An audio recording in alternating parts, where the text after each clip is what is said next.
मेरे प्यारे भाइयों और बहनों, स्वागत है आपका हमारे YouTube चैनल धर्म संग्रह पर। ईश्वर आपकी सभी मनोकामनाएं पूरी करे। आज हम गणेश भगवान की संकष्टी चतुर्थी का गुणगान करने वाले हैं। संकष्टी चतुर्थी प्रति महीने में 2 बार आती है, एक शुक्ल पक्ष की चतुर्थी में और दूसरी कृष्ण पक्ष चतुर्थी में। मान्यताओं के अनुसार जो कोई व्यक्ति पूरी श्रद्धा व लग्न भाव से इस व्रत को करता है, उस मनुष्य के सभी पाप दुख दूर हो जाते हैं और उसकी मनोकामनाएं पूर्ण हो जाती है। इसके साथ गणपति जी की कृपा से सुख समृद्धि की प्राप्ति होती है। मार्गशीर्ष महीने में गणाधिप संकष्टी चतुर्थी व्रत रखने का विधान है। स्कंद पुराण के अनुसार इस तिथि पर गणेश की विशेष पूजा के साथ व्रत रखने से परेशानियां दूर होती हैं। छात्रों को करियर में लाभ मिलता है। पंचांग के अनुसार मार्गशीर्ष माह के कृष्ण पक्ष की गणाधिप संकष्टी चतुर्थी तिथि 30 नवंबर 2023 को दोपहर 02:24 पर शुरू होगी और 1 दिसंबर 2023 को दोपहर 03:31 पर इसका समापन होगा। संकष्टी चतुर्थी व्रत कथा की पहली कथा। एक समय की बात है कि विष्णु भगवान का विवाह लक्ष्मी जी के साथ निश्चित हो गया। विवाह की तैयारी होने लगी। सभी देवताओं को निमंत्रण भेजे गए, परंतु गणेश जी को निमंत्रण नहीं दिया। कारण जो भी रहा हो, अब भगवान विष्णु की बारात जाने का समय आ गया। सभी देवता अपनी पत्नियों के साथ विवाह समारोह में आए। उन सब ने देखा कि गणेश जी कहीं दिखाई नहीं दे रहे हैं। तब वे आपस में चर्चा करने लगे कि क्या गणेश जी को न्योता नहीं गया है या स्वयं गणेश जी ही नहीं आए हैं। सभी को इस बात पर आश्चर्य होने लगा। तभी सबने विचार किया कि विष्णु भगवान से ही इसका कारण पूछा जाए। विष्णु भगवान से पूछने पर उन्होंने कहा कि हमने गणेश जी के पिता भोलेनाथ महादेव को न्योता भेजा है। यदि गणेश जी अपने पिता के साथ आना चाहते तो आ जाते। अलग से न्योता देने की कोई आवश्यकता भी नहीं थी। दूसरी बात यह है कि उनको 1.25 मन मूंग, 1.25 मन चावल, 1.25 मन घी और 1.25 मन लड्डू का भोजन दिन भर में चाहिए। यदि गणेश जी नहीं आएंगे तो कोई बात नहीं, दूसरे के घर जाकर इतना सारा खाना पीना अच्छा भी नहीं लगता। इतनी वार्ता कर ही रहे थे कि किसी एक ने सुझाव दिया, यदि गणेश जी आ भी जाएं, तो उनको द्वारपाल बनाकर बैठा देंगे कि आप घर की याद रखना। आप तो चूहे पर बैठकर धीरे धीरे चलोगे तो बारात से बहुत पीछे रह जाओगे। यह सुझाव भी सबको पसंद आ गया, तो विष्णु भगवान ने भी अपनी सहमति दे दी। होना क्या था कि इतने में गणेश जी वहां आ पहुँचे और उन्हें समझा बुझाकर घर की रखवाली करने बैठा दिया। बारात चल दी। तब नारद जी ने देखा कि गणेश जी तो दरवाजे पर ही बैठे हुए हैं, तो वे गणेश जी के पास गए और रुकने का कारण पूछा। गणेश जी कहने लगे कि विष्णु भगवान ने मेरा बहुत अपमान किया है। नारद जी ने कहा कि आप अपनी मूषक सेना को आगे भेज दें, तो वह रास्ता खोद देगी, जिससे उनके वाहन धरती में धंस जाएंगे। तब आपको सम्मान पूर्वक बुलाना पड़ेगा। अब तो गणेश जी ने अपनी मूषक सेना जल्दी से आगे भेज दी और सेना ने जमीन पोली कर दी।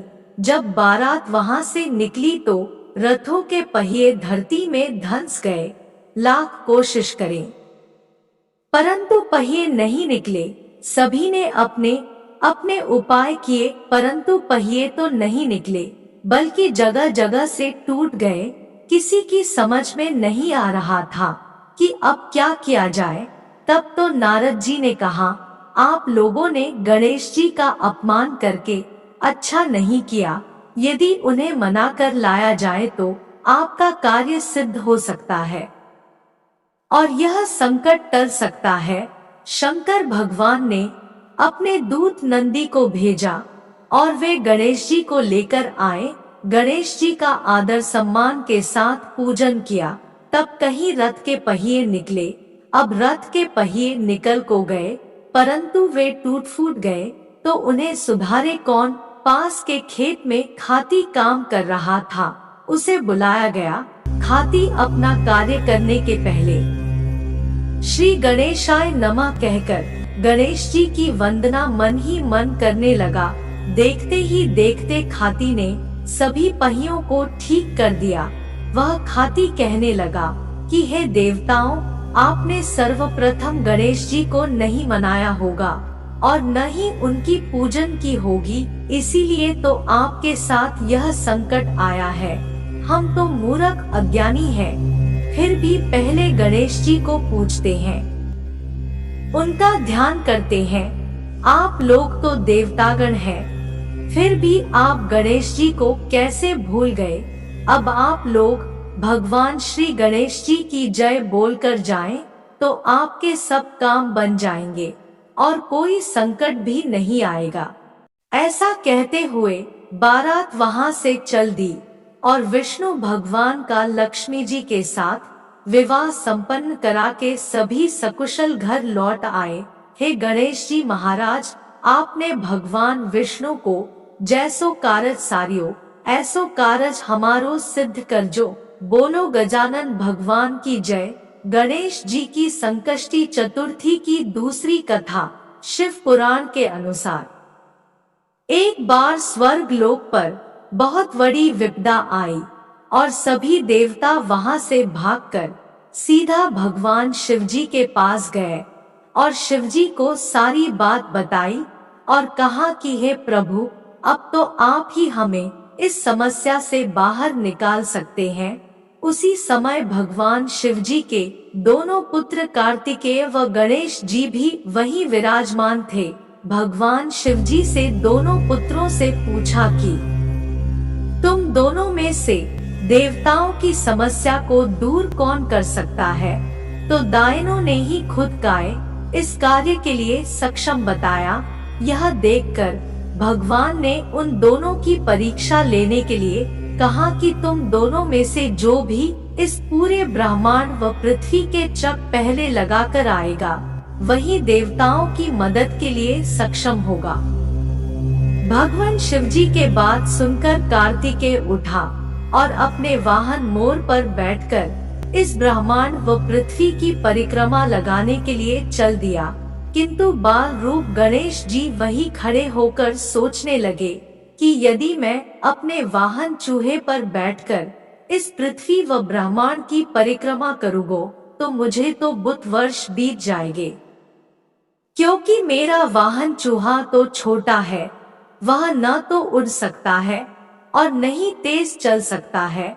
तब गणेश जी ने एक उपाय सोचा और अपने माता व पिता दोनों को एक साथ बैठाया और चारों ओर 7 बार परिक्रमा करी और चुपचाप बैठ गए। जिसके थोड़ी देर बाद कार्तिकेय ब्रह्मांड व पृथ्वी के चारों ओर परिक्रमा करे वापस लौट आए और खुद को विजेता बताने लगे। तब शिवजी ने भगवान गणेश जी से पूछा कि तुमने पृथ्वी व ब्रह्मांड की परिक्रमा क्यों नहीं करी।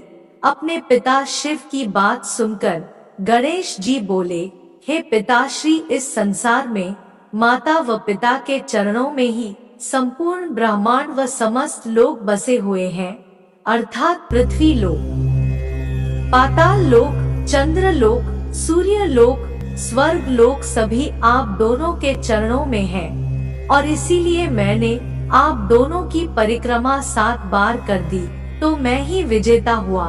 और इस प्रकार भगवान शिवजी ने गणेश को आशीर्वाद देते हुए कहा, तुम शीघ्र जाओ और सभी देवताओं को इस समस्या से बाहर निकालो। भगवान शिवजी के आशीर्वाद से गणेश जी उस कार्य में सफल रहे। उसकी यह सफलता देखकर भगवान शिवजी ने कहा, आज से जो कोई भी चतुर्थी वाले दिन तुम्हारा पूजन करेगा और रात्रि के समय चंद्रमा को अर्घ्य देगा, उस व्यक्ति के तीनों ताप, दैहिक ताप, भौतिक ताप, दैविक ताप दूर होंगे, अर्थात वह अपने सभी दुखों व कष्टों या फिर रोग से मुक्त हो जाएगा और सदैव सुख का आनंद उठाएगा। वह व्यक्ति अपने संपूर्ण जीवन में सुख समृद्धि, धन धान्य, शांति वैभव, पुत्र पौत्रादि आदि का सुख भोगेगा और मरणोपरांत मोक्ष धाम को जाएगा। संकष्टी चतुर्थी व्रत करने की पूजा विधि क्या है? सुबह आप नित्य क्रिया के बाद धुले लाल वस्त्र पहने, क्योंकि इस दिन लाल कपड़े पहनना बहुत ही शुभ माना जाता है। पूजा करते समय ध्यान रखें कि आपका मुंह पूर्व दिशा की तरफ हो। फिर चौकी ले, उस पर आप पीला कपड़ा बिछा दे और गणेश की फोटो उस पर रखें। पूजा के स्थान पर गंगा जल छिड़क कर पवित्र करें। गणेश जी को आप फूलों से जल चढ़ाएं। फिर आप गणेश जी की पूजा करें। लाल रंग के फूल, जनेऊ, पान सुपारी, लौंग, इलायची और मिठाई अर्पित करें। फिर आप गणेश जी को धूप बत्ती करें। भोग में गणेश जी को मोदक और तिल के लड्डू चढ़ाएं। पूजा करते समय आप गणेश जी के ओम गणपते नमः मंत्र का जाप जरूर करें। फिर आप व्रत की कथा पढ़ना आरंभ करें। कथा के बाद आप गणेश जी की आरती करें। संकष्टी चतुर्थी व्रत करने से क्या लाभ होता है? आप कोई भी पूजा करें या कोई शुभ कार्य करें, उसमें सबसे पहले गणेश पूजन अवश्य करें। गणेश जी को विघ्नहर्ता भी कहा जाता है, क्योंकि वे अपने भक्तों के संकट दूर करते हैं। इस व्रत को करने से गणेश जी आपकी सभी मनोकामनाएं पूरी करते हैं। यदि इस दिन आप गणेश जी को प्रसन्न करने के लिए विधि पूर्वक उनकी पूजा और व्रत करते हैं, तो आपको यश, धन, वैभव और अच्छी सेहत की प्राप्ति होती है। हर तरह के कार्यों की बाधा दूर होती है। इस व्रत को करने से धन तथा कर्ज संबंधी समस्याएं दूर होती हैं। व्रत करने से आपके परिवार में सुख समृद्धि आती है। गणेश व्रत करने से बुद्धि में बढ़ोतरी होती है। इस व्रत को करने से आप हमेशा प्रसन्न रहते हैं। कथा के बाद की कामना। कथा कहने वाले व हुंकार भरने वाले और आसपास के सुनने वाले सबके भंडारे भरे रखना। आशा है कि आपको आज की कथा पसंद आई होगी। हमारे प्रोत्साहन के लिए एक कमेंट, एक लाइक, एक सब्सक्राइब और एक शेयर अवश्य करें।